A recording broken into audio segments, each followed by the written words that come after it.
Welcome, everybody, to the Table of Mentors. My name is Scott McLaughlin, and this podcast is about all things mentoring within Toastmasters. The purpose of this is to create a dialogue on mentoring because I believe that success leaves clues. And it's no surprise that some of the most clubs that are consistently successful each and every year are clubs with strong mentoring programs. My guest today is Steve Fritz-Millett, and he is actually somebody who I kind of share a very keen interest in mentoring with. Steve started with Toastmasters in 2005 in Australia. He has been an area director in the division. He's been a district director, a divisional director, and he is currently serving as the club secretary for the Downtown Kingston Toastmasters Club. He is also the vice president of mentoring for Mastermind Advanced Toastmasters Club, and he's also a member of the newly charted Keys Toastmaster Club. Now, in 2016, he got recognized as the President of the Year within the district. He's competed in 2 Humourous Speech Contests at the district level, and he's been married for 34 years to what he calls his long-suffering wife, Juanita. He has 5 children, 4 grandchildren. I thought I was busy, but Steve has his hands full. And as a trainer, site trainer for the Canadian Army, he has many opportunities to use his public speaking skills and also his mentoring skills, as well as being the head pastor for Cafe Kingston Church. So, Steve, welcome to the show. And I attended a Toastmaster TLI a few years ago where you were doing the TLI on the president's role. And a lot of the material you covered had to do with mentoring. And I find it's really interesting because you have a kind of like a little tagline that goes, everybody's a mentee and eventually everybody's a mentor. Would you like to just comment on that, just a little more light on that? Yeah, thanks very much, Scott, for the kind introduction and the opportunity to speak today. Firstly, I'm always excited to talk about mentoring. That line, everyone a mentee, everyone eventually a mentor, was actually my motto for my division vision last year. I tried to encapsulate what we tried to do in Division A. And what it speaks to is this. When we come into this organization called Toastmasters International, while we may not always be aware of it, it's an organization which puts a great deal of emphasis on people being mentored. And to do that, you need people to mentor them. And I think there's an implied assumption that at some point during your Toastmasters journey, maybe it's around a year or 2 into your time with the organization, or maybe it's when you do a level 3 or level 4 pathway, there's an expectation within the organization that you're going to start to help other people. And that's what that phrase encapsulates. Whether you're the international president or the world champion of public speaking, you should have a mentor. And if you're the new member who joined a week ago, you should have a mentor. And eventually that new member will become a mentor to somebody else. And that's how, to me, the most rapid communications and leadership skill development happens, is when someone is getting that support from a mentor. Absolutely. Our topic today, Steve, is attrition, why they leave and what we can do to reduce it. And I believe your response will include a mentoring solution as part of that. So would you like to speak on that? Absolutely. I did a bit of research. There's actually a fellow in District 5 back in 2014 who did a PhD on why people leave Toastmasters and why they stay. One of the big factors was whether or not clubs had a mentoring program. Members wanted that, generally speaking. And if they didn't get that, that was a big detractor for them. But if you look at it statistically, our district, and not just our district, most of the districts are in trouble. And we've been in trouble for 10 years, long before COVID hit. Our district was in decline. Back in 10 years ago, we had 211 clubs, and today we have 170. Wow. We had 8,700 membership renewals in 1 year. And this year it's 5,500. This year just went by. This is a substantial drop over time. And of course, what that does is it shrinks the number of people who potentially might lead the organization in the future because their membership base has shrunk. You can do a lot more with 9,000 members than you can do with 5,500. So the question is, why people leave. Well, here's an interesting statistic. 30 to 40% of people who join Toastmasters leave within the first year. They've actually gone to the trouble to find a club, write a check, make time available to go to meetings, enroll in pathways, and probably give some speeches. Then at some point in that year, they just disappear. The retention numbers are a little better. About 30% of people join, make it a very long-term commitment. But my big concern, especially, is the loss of people in that first year. If you try to run a business that way, or a military, you would be defunct within a couple of years. You can't run that way. So we have we make a big investment to get guests in, and we advertise and social media and all these things, which are good and important. We make them feel welcome, and for some reason, they're not sticking around. So here's my theory. My theory is, if you have a mentoring program, then you are on the path to basically eliminating all of the avoidable attrition. Now, there's non-avoidable attrition, which is like people moving away, and people get ill and their jobs change, their schedule doesn't work. That's normal. We expect that. There's always going to be some level of attrition. But there's what I call the avoidable attrition, and that's the people who, for whatever reason, just stop coming. There's no compelling reason for them to not come. They just made the decision. And I look at mentoring as kind of like, the analogy I use is a brick wall. If you go and build a brick wall, you don't use any mortar. You just stack the bricks up. One brick, another brick, another brick, go higher and higher and higher. When you get that brick wall high enough, I can take one finger and poke it, and it will collapse. Those are like the members in a club. But if you take those bricks and you stick mortar between them all, and they're all attached to each other, they get strength from each other, and I would not be able to push that. I'd have to drive a truck into that wall to knock it over. And that's kind of a metaphor for what mentoring does. It makes the individuals in the club stronger, which in turn makes the club stronger. So statistically speaking, we are in a losing battle right now. We're suffering 30 to 40% attrition on people who join in the first year, and we're only keeping, in the long term, 30% of the people who join our club. We got to ask that question, what's causing this? Is it a bad program? Is it poor meetings? I don't think so. This is one of the most well-documented learning programs I've ever seen in my life. They got books on everything, how to use the washroom, for crying out loud. Well, I don't have that one, but I think it's coming out next year. So I think the attrition thing is the biggest threat to the organization right now. I don't think we've come to grips with that yet. Okay. But you've been involved with some clubs who have seemed to have actually found a solution to that, how to run effective mentoring programs. And I remember I was looking into becoming a club coach, and I remember you mentioning, because you're a club coach as well too, that you wouldn't consider coaching a club that was not open to having a mentoring program. A lot of clubs seem they can do without it. Where's the disconnect? Is it effort? Are people burnt out? Or here's the deal. I should never quote Rudy Giuliani, but I will this time. He wrote a book called Leader. He got crazy after he wrote this book. Okay, before that he was okay. But in his book, he talks about how he ran the city when he was mayor and all the changes he brought in. And one of the things he said that always stuck with me was, if it matters, you got to measure it.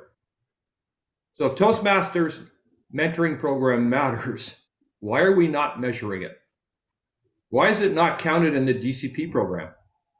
Why is there not an award in the district for Mentor of the Year or Mentee of the Year? So institutionally, we have great documentation and great resources, and we've embedded mentoring into pathways, which I think was a terrific step. I give credit to TI for that. But at the end of the day, if you look at the DCP program, mentoring doesn't even get a mention. It doesn't count for anything.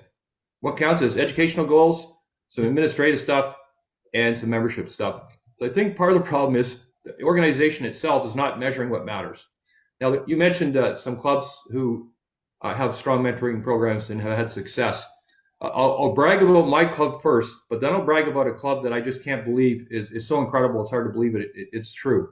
So in my club, which chartered in 2011, we've been President's Distinguished every year of our existence.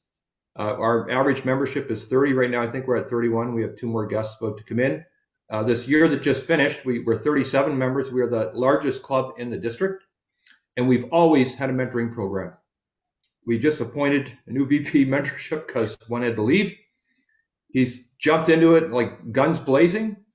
And I know that the club is going to be in good shape because we pay a lot of attention to mentoring. In fact, quite frequently, mentors and mentees will give shout outs during meetings, totally unprompted. Say, I want to thank my mentor for helping me refine my speech for my second go, or help me get ready for the area contest or whatever. That happens all the time because it's part of our culture. Yeah. The second club I'll tell you about is called Dynamically Speaking in Lethbridge, Alberta. At the start of the COVID pandemic, they had over 30 members and they were President's Distinguished. In the last Toastmasters cycle, they had 52 members, 52. They grew by 20 during the COVID pandemic. Wow. And were President's Distinguished. And the guy who's been most instrumental in that is a guy named Ron McTavish. And if you ever want to have an interesting conversation with somebody out mentoring who's more crazy about it than I am, it's Ron. and they have it right. And we ran a mentoring weekend one weekend. Ron spoke briefly for a bit. And he said an interesting thing, which I really liked, and I made a pie graph of it because I'm an engineer. If it can't go on a pie graph, it doesn't exist.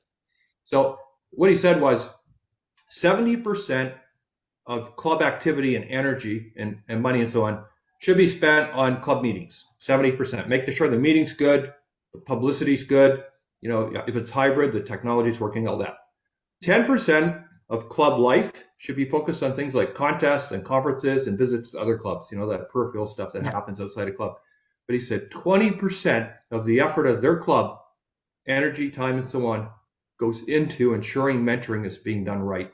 And I think that's a great template for any club to use as a model.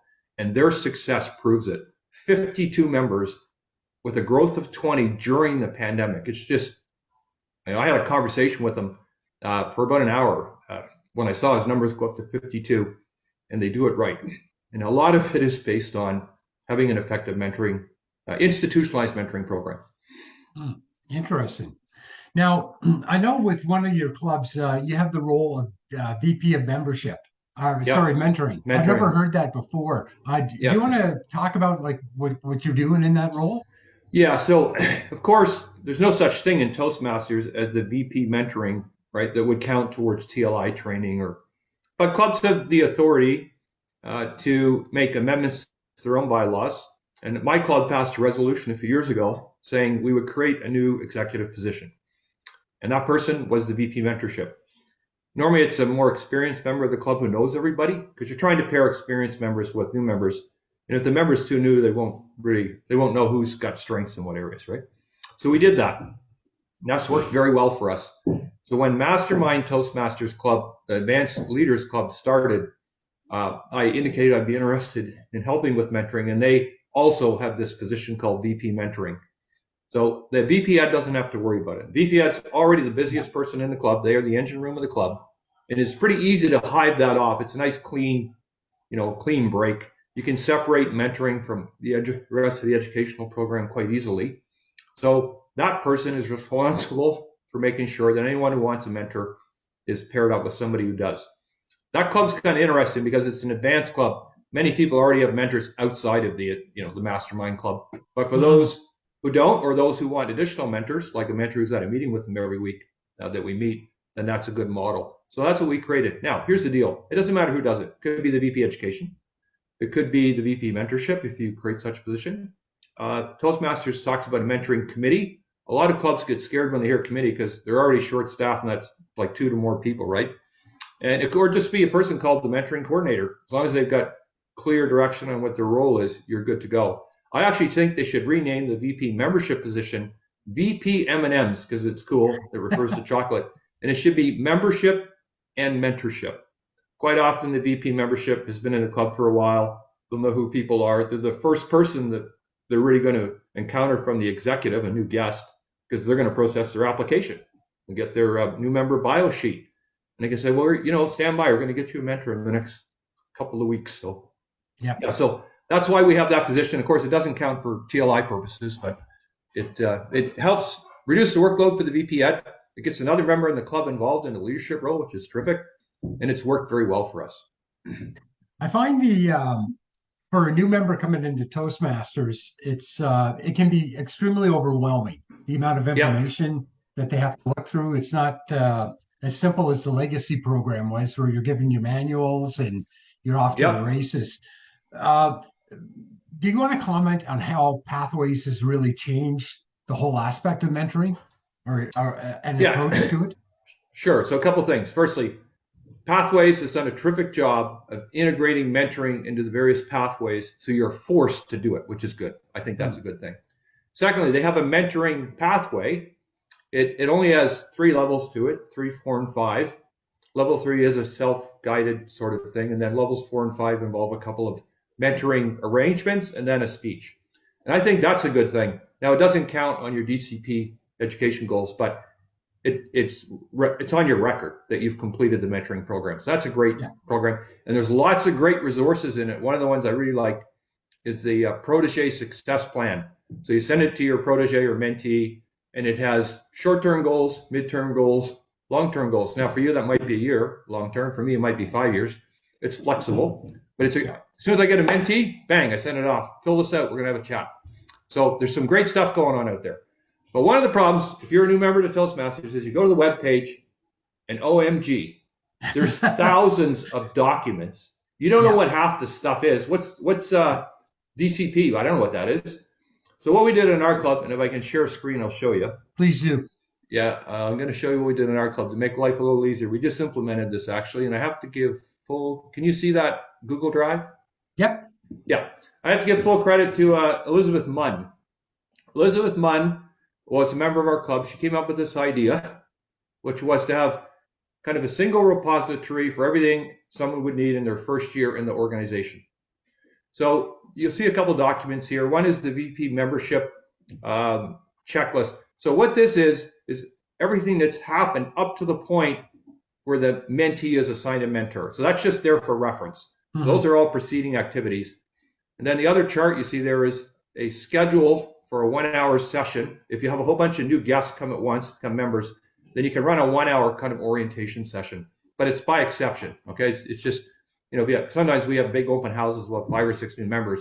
That's what that's for. But the key document is this one, 000, New Member Assimilation Project. What it is, it's got a table of contents and it explains what it's about. And then we broke the year up into 5 stages. So stage 1 is months 1 to 3. Stage 2 is months 3 to 4. All the stages are the same. There's some activities you do. We suggest what you should try and do in pathways. In stage 1, we recommend try and complete a level 1. We suggest which roles you might do at that level because you're new. And of course, initially you'll do maybe table topic speaker, greeter, and your icebreaker speech as an example. And then what the mentor does is they keep track of when people have done this to make sure that they're working their way through all the stations of the cross. Now, under the old program, the competent leader, you didn't have any choice. You had projects where be the greeter, be the table topics evaluator, be the general evaluator. Yeah. That's not inherent to pathways anymore, and I think that's a big loss in the program, to be quite frank. It's unfortunate, but this kind of makes up for that. So I'm going to give you an example. Now, this is why it's handy. See all these blue highlighted things? They're hyperlinks. So bang, I click on it. I got the new member profile. I don't have to go fishing for it on the TI website. Beautiful. So anything that's referenced is set up that way. Now, there are a couple documents that we created ourselves, which are not hyperlinked to the internet. And they usually appear in red text. I'll just find one here. Anyway, those are in the Google Drive I just showed you. So I'm going to go back there. So I go to stage 1, and all the material that somebody needs for stage 1 is in there. We said they could do the greeter role. We put the greeter sheet there. There's a table topics educational because we said they could do a table topics. There's a speech planning video, which helps them figure out how to do their first speech or second speech. So all those resources are included by stage. And what we do is when a new member comes in, I send them an invite to this Google Drive to that, and then they can see where all this stuff is. And then they work through it with their mentor. So what this does is it's a one-stop shop for virtually any question that a new member might have with easy access through hyperlinks and these file folders. And I introduced it as an educational a month and a half ago at our club. And we encourage all new members and their mentors to use this as the basis for their mentoring discussions, and that's what's happening. Okay. So that's basically how we handle newer members. Perfect. So I know like all progress is kind of like mentee driven, but in your opinion, how, like, say if somebody's with the club for about a year, how far should they in progress? If we had a baseline of certain things that should have happened within that. Well, you'll see in that document I just showed you, the project, what it does is in a year it says you'll do every role twice. Okay. So greeter twice. The reason why we say twice is we encourage them to do it once, and then a month or so later do it again, because then they can take the feedback they got and really get it polished and nail it down. It builds their confidence. If you do greeter once and you don't do it again for a year and a half, and are you going to remember anything from your first experience? Probably not. So it's set up so you do every role in the club in 1 year. Towards the end, you'll be a GE or a Toastmaster, do an educational. Now, the pathways, what we say is you can do a pathway in a year. So levels 1 to 5. Now, the reality is some people have very busy lives. They have kids, they have 2 jobs, whatever. So what we say is this is just a guide. If you're the mentee, you decide how long you should take to do a pathway. And if that's 2 years, that's okay. You'll work with your mentor and you just adjust that. So there's no reason why someone couldn't do all the meeting roles in a year, depending on how frequently the club meets and that sort of thing, how long the meetings are. Like the advanced club I'm in only meets once a month. So and there's 20 members in the club, so not everyone's going to be Toastmaster this year. Only 12 of us, right? Okay. But for most clubs, they're bi-weekly or weekly. You could get through all the roles twice in a year. Pathways, we view it treat it like an accordion. If you're in a big hurry, you can get it done in 8 months.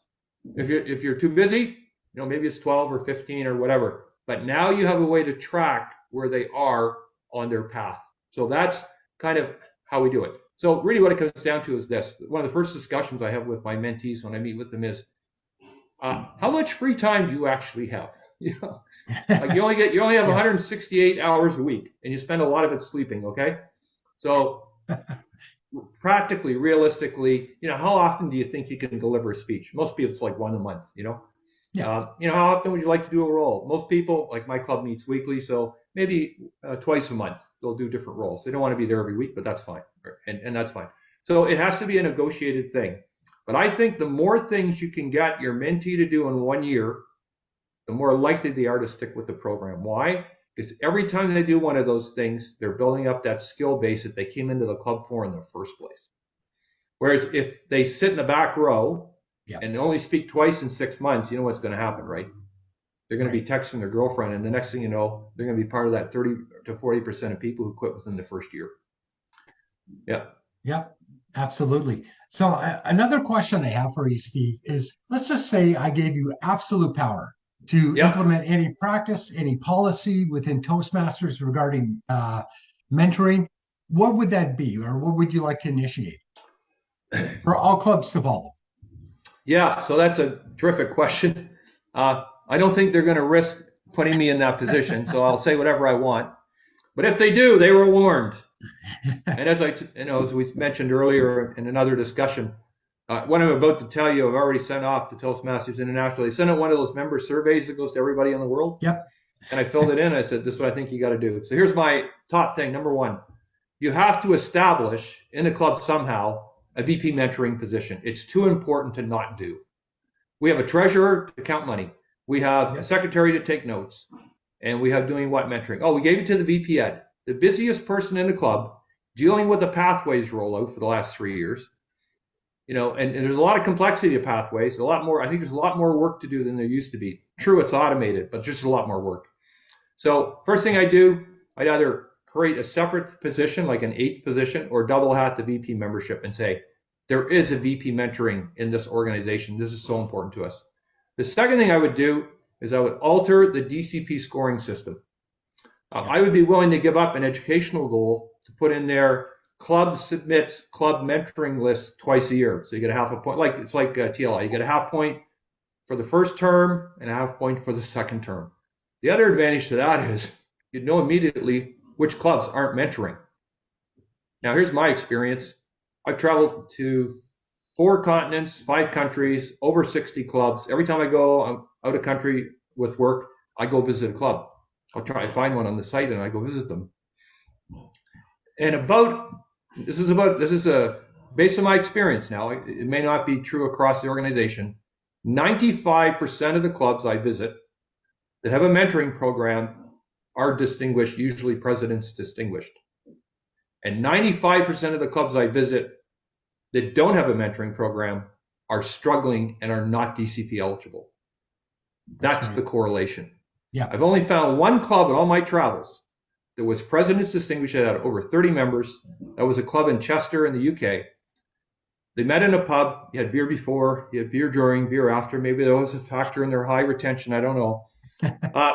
But I had a chance to go visit them, and I said, hey, I do educationals. Would you like me to do one? They said, well, send us a list of topics. So I sent mentoring, run a mentoring, educational. They said, oh, we're not doing mentoring. Come do that. So I did.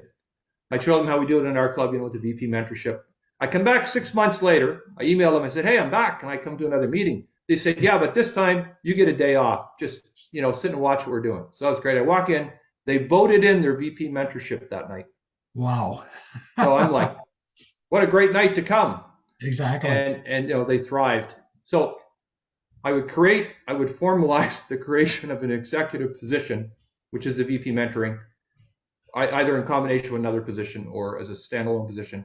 And I would include it in the DCP program somehow, because it is such an important part of whether clubs are successful or not. We need to measure it. We need to have some understanding of who's doing it and highlight why it's important. So that's if I was king for a day, those are the two things I'd do. Yeah, it sounds good to me. So one final question I have for you, Steve. On your journey right now with Toastmasters, what new mountains are there to climb for you personally? Sorry, could you say that again? Yeah. So where you are right now on your journey with Toastmasters, what new challenges for you personally are you looking to engage in?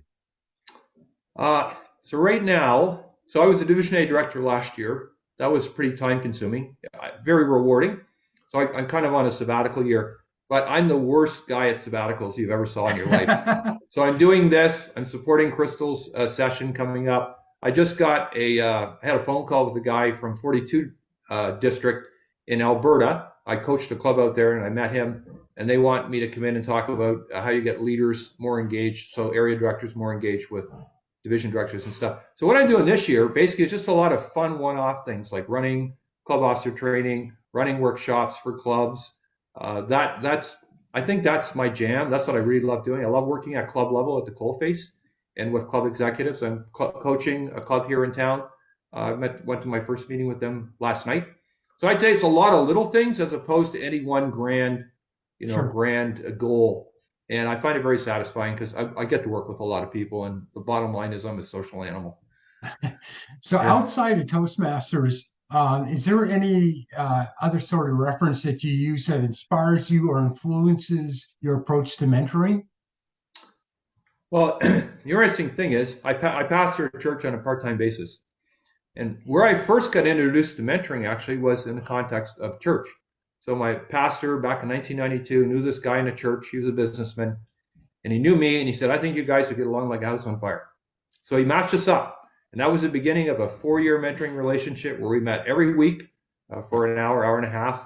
And we just pinged off each other. And that was my first introduction to mentoring. It wasn't Toastmasters. And ever since then, I was in the military, moved around a lot. The first thing when I got to town that I did was find a church and find a mentor that I could hang out with. And, there's a great proverb that says, as iron sharpens iron, so one man sharpens another. And that's what I do. So that was really my first introduction to mentoring. And then I come into Toastmasters and I'm going, oh, wait a minute, you're doing exactly what, churches that are doing mentoring are doing. And in fact, it's mainstream in business now too. Their whole business has been built around helping people like corporate leaders and so on get mentored. So from my perspective, I use that past experience in my church ministry as a way to help inform how I do mentoring now. And I still am heavily involved in mentoring in church. I have 6 guys I mentor with on a regular basis, usually like anywhere from weekly to monthly, depending on the individual. And I carry those lessons over into here. So I'd say that was probably the single biggest influence was my exposure to it in that church setting, thanks to my pastor. Fantastic. Steve, Yeah. I want to thank you for joining us today. If anybody out there has a comment, if you like this video, if you like the kind of stuff that we're doing, please hit yes, please share it. Like I said at the beginning of this broadcast, we cannot get enough dialogue on mentoring going on within the district. Steve believes in it very strongly. I believe in it very strongly. I hope that this is the beginning of something new coming in to the district, and there'll be a lot of discussion around it. Steve, thank you so much for joining us today, and we'll tune in next time. Thanks so much, Scott, for having me. I appreciate it. If anyone wants to get hold of me, 613-546-3281. Happy to have a conversation. Happy to help you or your club out in any way I can. Perfect. Thanks very Thank you much. very much. Thank you, Steve.